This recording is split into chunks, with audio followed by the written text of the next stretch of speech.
Don't just live for tomorrow, or just live in yesterday. Just be glad for all you have that's in today. Hey everyone, Connie here, and welcome to my blind reaction to She-Ra and the Princesses of Power, Season 5, Episodes 7 and 8.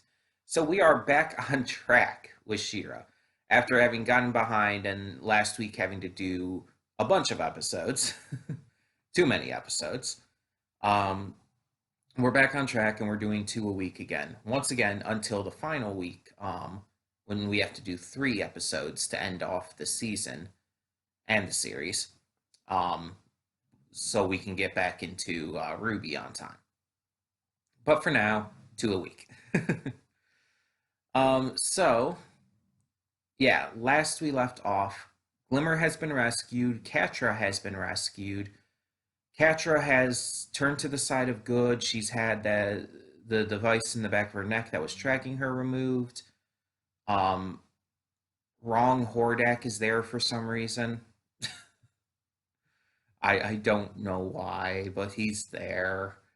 And meanwhile, back on Etheria, Frosta is, I guess, kind of bonding with Glimmer's dad.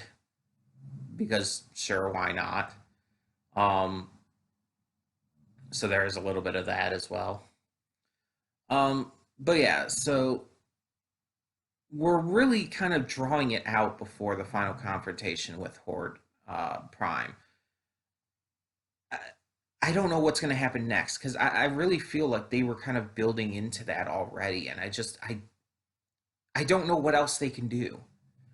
Like, yeah, they can show more of the rebellion fighting back on Etheria. They can show, I guess, maybe more random space exploration for our heroes up in space. But it's like, what is that doing? Like, is this actually going to make a difference? Like, what is this going to do? Or is it just filler? Because right now it feels like filler. It feels like they're just gonna bring that up just to have something happen in between, but could probably be taken out without doing any actual damage to the series.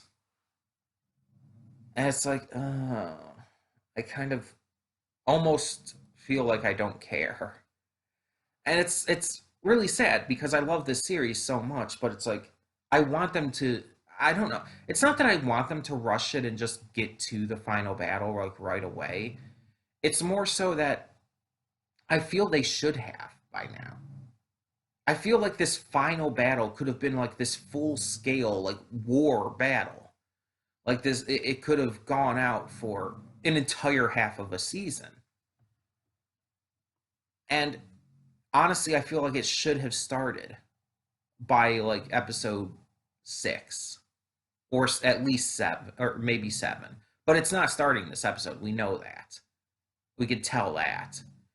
But like it really should have, and it's like I feel like that would have made it more impactful, that it was going to not only take that long to defeat the final villain, but that there was going to be that much happening.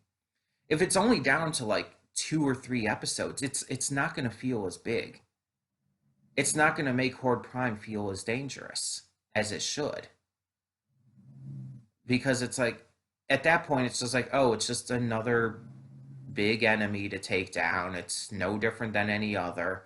It's no different than the season 1 finale at that point. The only difference is Horde Prime, on the basic level, presents more of a threat. But if they're not going to show that in the right way, it's like, and they've built him up this season as being very threatening, very, very, very intimidating in his personality and presence and all. But again, that doesn't mean much if you don't do anything with it, or you don't do enough with it. And I feel like we're probably either going to see very little, if any, of Horde Prime until the final battle at this point. It's going to focus on this other stuff going on. And I'm really annoyed by it. And I mean, I don't know for sure. I might be proven wrong, but I'm really annoyed by it because I just feel like there's so much potential being wasted by just having all this random filler stuff. Like, I don't get it. Maybe it's just me, but I don't get it. And I'm saying this even if these episodes, even if this filler stuff is really good, it can be really freaking good, and still, despite that, feel unnecessary. Both can be true at the same time. Um, and I hope this isn't the case still. I hope that we do get like valuable episodes that matter here. That it's not just all random filler stuff, just doing whatever for the sake of whatever. I get they might want to bring in a little levity. I get they might want to break up the tension a little bit, but honestly, I feel like that's a bad decision from a writing standpoint in this situation with everything that's going on. Having it ramp up, in fact, the intensity and the harshness of it all would actually make more sense and would again make it feel like a bigger deal, allowing for the climax and the piece that comes afterwards to actually be that much bigger and that much greater in its scope and scale. But yeah, again, I'm not saying that these episodes are going to be bad. I'm not even. I don't even know if they are going to be like filler. That's just kind of the vibe I'm getting from it based on what we've seen now. It's just again, I don't. Based on what we've been given with the episodes before this, I just don't see how they're going to make it work to bring back Horde Prime anytime soon, or to actually make like go back to any like big stuff anytime soon at all. It just seems like that's what they're leading towards right now. This big moment of levity with just a bunch of random filler episodes just to kind of lighten the mood. Um, like it's just it's not what I want from this show. Let's put it that way. And yeah, I know that's just it's me personally. I get that. I agree with that. This is just my personal view on this. But still, it's still my view on it. And I'm still firm in that view. So, yeah. I don't know. I don't know. I'm hoping I'm proven wrong. I'm hoping this ends up not only just being really good, but I'm hoping that we get important stuff still and not just sprinkled throughout. I'm hoping that we get that these episodes are important, that they matter, not just like little sprinklings of stuff here and there. That's like, oh, this little thing matters, but most of the episode was still filler. No, that's not what I want. Um, and by the way, if that does happen, it won't ruin the series or anything. It'll just be disappointing. Um, but I did want to bring that up because that was the one big thing I was feeling going into this. Um, and I really wanted to make it clear here that just because I'm saying this and even if this happens, it doesn't mean I hate the series or that I dislike the way it's ending necessarily. It's just I feel it could have been done better. That's what I'm saying. I feel like with everything that this series has done, it could be better. Like the Maxwell Lord meme. Um, it's good, but it could be better. Like that. Actually, the quote from the movie, I believe, is "Life is good, but it could be better." Either way. um, yeah, it's just I have maybe it's just because I have such high expectations for this series. Maybe that's it. Because I love this series so much because I have such high expectations for it, and it's not quite living up to that right now. Not as much as I'd want it to be. It's still very good. But yeah, you get it. I've explained. But yeah, I don't know exactly how this is gonna end. Again, I know like one other thing coming up. But we'll get to that when we get to that. And right now, we'll just have to see what we have in the meantime, what this series gives us for these 2 episodes. So we're just going to get into it. When the screen fades to black, pause this redirect and go to the description below. Follow the link to the reaction, and after you watch it, come back here to the redirect and resume play. Because after it fades to black, then fades back in, everything from that point forward will be my afterthoughts and will contain spoilers to the episodes. So, that being said, thank you so much for tuning in, and I will see you at the reaction. And we are back, and we'll begin with spoilers in 3, 2, 1, now. So, these 2 episodes kind of proved me wrong in their importance. They were very important, but for completely different reasons, really.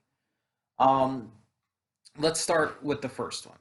The first one, which I think was just called The Perils of Peekaboo. I do not remember what the second one was called, by the way, so just saying that ahead of time. But so this one, in order to find this reclusive prince named Peekaboo, which, by the way, ridiculous name. Um, it just, obviously it just reminds me of Pikachu from Pokemon, but it's like I think technically, actually not even I think technically, if Peekaboo was a character in the original She-Ra, then this came first. So maybe Pikachu was named for Peekaboo. I don't know, but either way. So in order to find this reclusive prince, a group of our heroes head to this underwater basically mob meeting. A meeting of like these criminals and pirates and whatnot.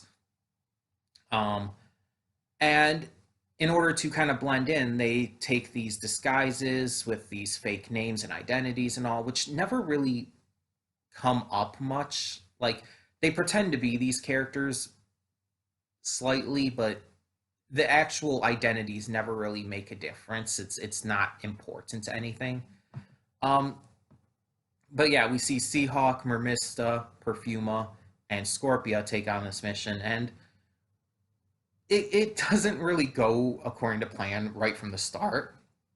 Scorpia is just super nervous and timid about it all because she's not good at this kind of stuff. Mermista and Seahawk are fighting off all of Seahawk's just rivals and enemies that happen to be there. And Mermista ends up noticing one that she ended up pissing off because she tried to see what it was like to be Seahawk by setting someone's boat on fire, and it's like, okay. um, Perfume is the only one who was actually doing like really well at it. She was actually doing exceptionally well at keeping the identity, at mingling with others. Like she was on top of her game. Which it's like, as I said in the reaction, it's like when people mention like their favorite characters in this series, like they mention Adora, they mention Catra. Even I've seen plenty of love for Mermista and Scorpia and whatnot. Glimmer as well, to a lesser degree, which also really sucks. But Perfuma almost never gets mentioned, and it's really disappointing because Perfuma is such a great character, and it's like while Glimmer is still my personal favorite, with Mermista as a second, Perfuma actually has really shot up for me. Not just this season, but just throughout the entire series. At the beginning of the series, Perfuma was honestly like one of my less favorites. Um, I liked her still, but compared to the others, I liked them just more. But Perfume has really shot up for me throughout the series, and it's like I really love that. I just really love her character. She's so cute and fun and friendly, and I love the entire kind of hippie vibe she has going on. Like I really like that. I think that it just is really, really sweet and cool, and I don't know how else to describe it. I'm not good at that. Just like Scorpio is not good at being sneaky, I'm not good at explaining things. Um, but it's great to see her like really handle herself well here. Um, and yeah, it seems like not Scorpio, Perfuma might have a thing for big ladies because like a couple seasons ago, it was made very clear that she had a thing for Huntara, uh, back in the wastes or whatever they're called. It was very clear that she had a thing for Huntara. And now it's super clear that she's kind of falling for Scorpia. And I really can dig that. Like, she has a type. Simple as that. And I mean, hey, fair. Big cute buff ladies are like definitely a type for me as well. um, but seriously, it's like I like that she has been shown in canon to have a type like that. I just think it's really cool. Um, but yeah, we get to see them going through this mission. They find Peekaboo rather easily, but it ends up being double trouble in disguise. They help the crew find out some more info about what's going on and everything. That all these people are being controlled. And yeah, we see like we see Mermista end up uh, being controlled because at some point while they were down there, she ended up getting chipped.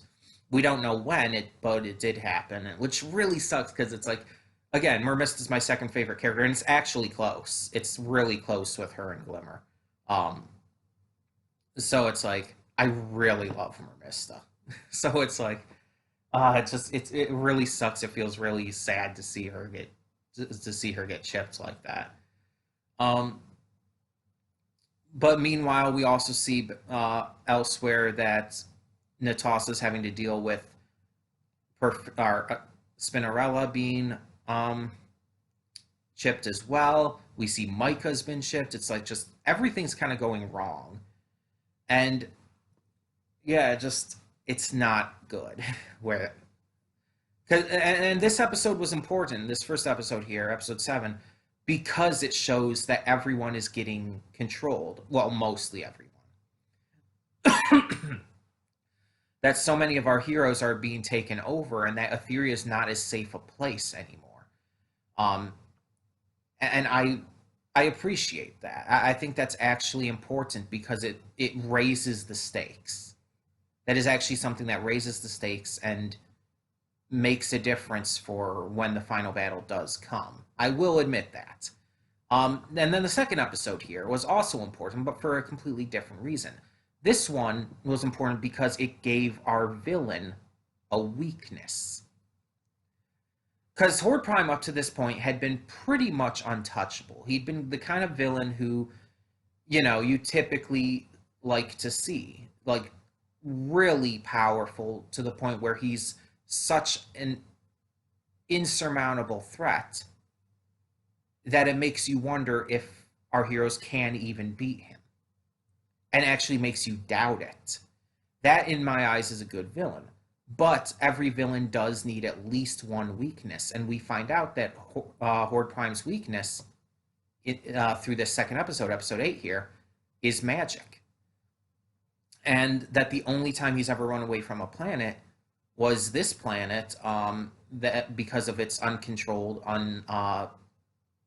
unburdened, no. Well, actually, yes, that would actually be correct. Unburdened magic. It's just completely wild and free and loose. And as we see down on the planet, Shadow Weaver actually plans to do that with Etheria, to let the magic that was basically captured by the first ones free.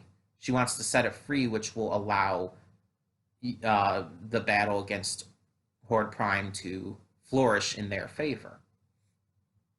And she and Castaspella are going to work together on that.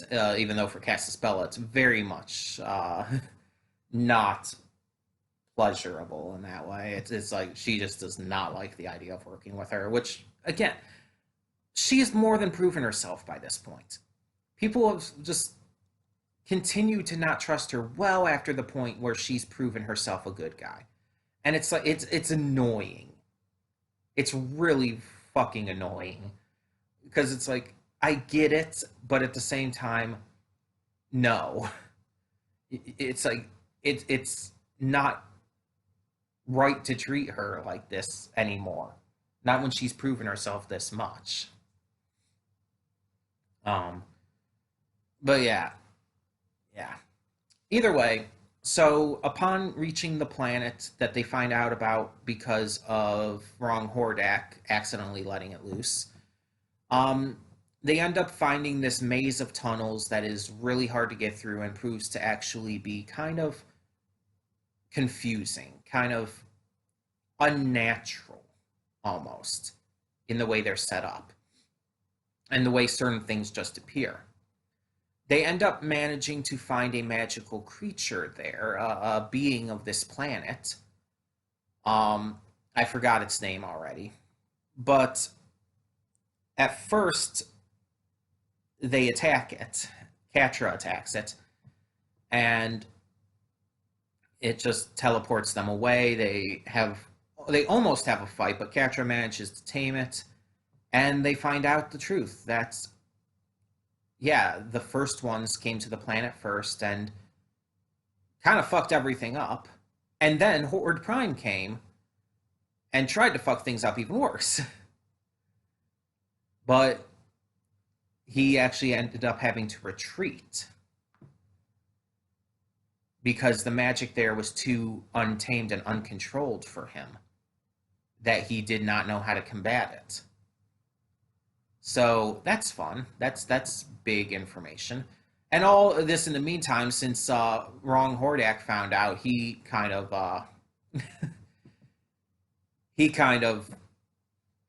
um, just turned himself around completely and is now fully part of the rebellion.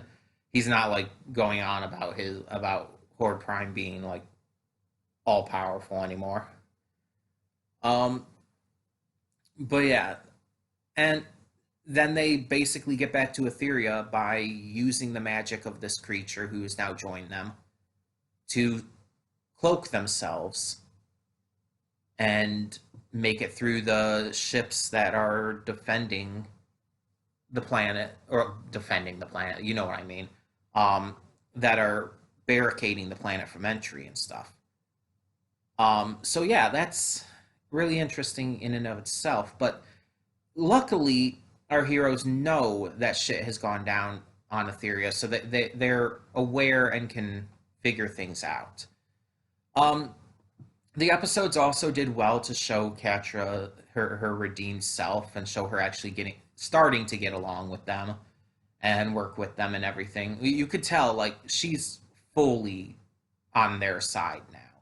It's just she's getting used to it, as she kind of said, and she's trying to figure out how to be good, basically. And I wanna say it again. I said it in the last reaction video for Shira, but I am all on board for Catra's redemption. While I still don't like the idea of her and Adora ending up together, I am fully on board for her redemption because honestly, like I said, it had been in the works since the very beginning. It was super obvious it was going to happen since the very first episode, honestly. And honestly, it's like it's kind of going the way I expected it to. I expected her to kind of be a little aggressive about it at first and just warm up to them over time. That's exactly what I thought was going to happen. So, no disappointment on that level. Um, I didn't necessarily expect everyone to keep like messing around with her and calling her cute constantly. Like that kind of came out of a surprise, but yeah, I guess why not? It's funny enough, I guess. Um, but yeah, I'm definitely interested to see where this goes now because, like I said, these two episodes did prove me wrong and were very much important. The first one for showcasing Horde Prime's reach and power, making him more threatening and more intimidating as a force against these heroes. And the second episode for just showcasing that he does have a weakness, despite being so intimidating. And introducing his weakness, by the way, by no means takes away from his intimidation. It takes nothing away because again, everyone has a weakness. There's always a weakness, and that doesn't stop you from being super intimidating, super frightening, super intense and scary. He's still all of those things. He's still a horrifying villain, all things considered. But he has a weakness. He needs to be able to have a weakness for our heroes to win. Like, come on. Um, but yeah, yeah, I really really did enjoy these episodes, and again, like I gotta mention it, but god damn, they were gorgeous in that first episode, like Mermista and Perfuma, and Scorpia as well. But we've seen that look for her before. To be fair, though the singing part was new, and that was really cool and awesome. But god damn, Mermista and Perfuma are gorgeous. Like honestly, if I were to say any characters out of this, they were the like. Bleh, I can't speak. If I were to name any two characters out of this series as the two hottest characters in the series, it would probably be them. Mermista's like just obvious. Like she's always been drop dead gorgeous. Um, but Perfuma, it's like Perfuma grew on me a lot more. In the same way that her character and personality did. Um, like at first, like yeah, she was always very pretty, but it's like it took some time for her to really grow on me in terms of her uh, physical appeal and everything. And honestly, especially like with the makeup and the outfit she was wearing in this episode, it's in episode 7. It's just like that really made it for me. It's like, oh my god, you were gorgeous. And it's not like they're the only characters. Like Natasha and Spinnerella are gorgeous too. It's just like this show is just filled with sexy characters. It's just like it's just a show filled with sexiness everywhere you look. um, it's like the character designers like really did a phenomenal job, and my God, like there are still people this many years after the series started that are still bitchy about the character designs in this. Like to this day, I've seen new stuff posted where people are still complaining that the character designs are too SJW and bullshit like that. Um, and it's like, why? Because they have variants of body shape and size? Because they don't all look like the same character with just a different color scheme? It's like, God, people like that irritate me, especially when the character design is this damn good. And it's not just because like all these characters are hot. It's not just because of that kind of thing. It's much more than that. It's the characters are so well diverse in their skin tones, their body shapes, their sizes, their just everything about them are so diverse. Their designs really help them stand out in a positive and important way, in a way that shows from the 80s just never did. And I mean never. Like, I cannot name a single show from the 80s where the designs were good like this. Like, the original She-Ra slash He-Man, the designs were honestly pretty crap, as an example. And I'm counting, like, Western shows, not anime. Because anime's always had, like, there's always been anime with good character designs and whatnot. But, I mean, even with anime, it's gotten better over the years. Um, but yeah, just like I still can't believe people are that are still that ridiculous about it. And it's like just from the people who fat shame Spinnerella, the people who are constantly complaining about just the amount of diversity and stuff, people who complain who say that Adora looks like a boy because she's flat chested basically and doesn't have like a hyper feminine design with her face and all. And it's like, oh my god, these people, it's like it's not just a bad take because it's wrong, it's a bad take because it's also extremely offensive.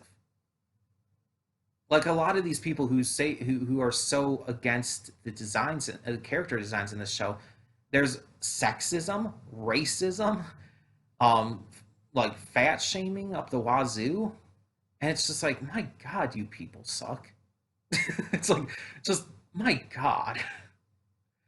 But I'm not gonna rant on that forever because I could rant on that forever. So I'm not going to waste your time with that. I did just want to mention it because I was talking about how damn gorgeous these characters are and how much I adore their designs. Um, but yeah, um, yeah, I'm really liking where this is going at the moment. I still think we need more than 3 episodes for the finale, though. So I'm not sure how this is gonna go because I'm not sure how much is left at this point. At the point where the characters are in the series and all, like, yeah, we gotta have the stuff with Shadow Weaver and Castaspella doing their thing. Um, but it's like, what are our heroes going to do at this point? It's not like they're going to be able to just snap their friends out of it, right? Unless they can remove the chips, which, I mean, that is a possibility, I guess. But it's like, are they going to do that? Is that what they're going to go for next? Or I don't know. I just don't know.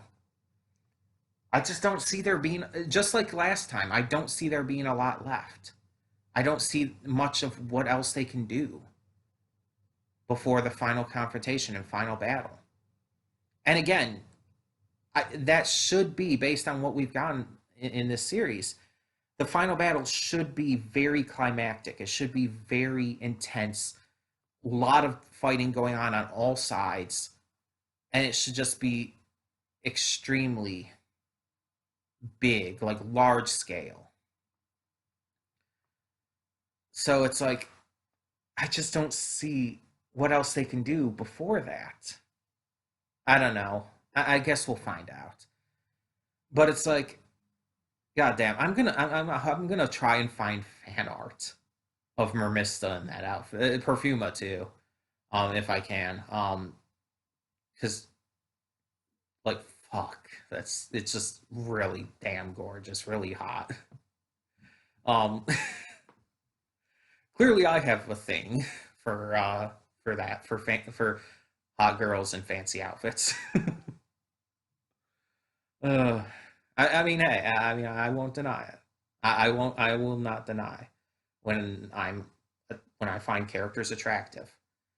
Um, that's another thing I could go into for a long time. But just to put it simply, it's like there's nothing wrong or unnatural with finding fictional characters attractive because a lot of them are designed to be appealing. It is literally how they make the characters like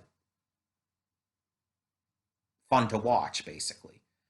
Like you want to make them attractive to gain people's viewership and everything. So unless again, that's the point for the series, like or for the characters. You're not supposed to find them attractive. And that's usually more the exception than the rule. But again, like I said, I could go on and on about that forever, but I've already like rambled and lost my train of thought many times here. So we're just going to end this off before I end up speaking for an hour on just character design and shit. um, Tell me in the comments below what you thought of these 2 episodes of She-Ra and the Princess of Power, season 5. Um, and yeah, I mean, I guess tell me what you thought of the the outfits for the first for episode 7 here. Um, yeah, just tell me your thoughts on I guess on the character design generally in this show. Um, just how do you feel about it all? Do you find it as exceptionally diverse as me? Because honestly, I think this is one of the best shows in terms of animation in modern history. Honestly, within the current era since 2010 on, in terms of character design, I think it's one of the best. I think it's up there with Adventure Time, and that's saying something because Adventure Time's character design is immaculately good. Like seriously. I stand by that. I think it's one of the absolute best in terms of character design and just design in general of this modern era. But tell me your thoughts in the comments below, and thank you so much for tuning in. For now, I'm Connie, and I'm signing off. See y'all next time.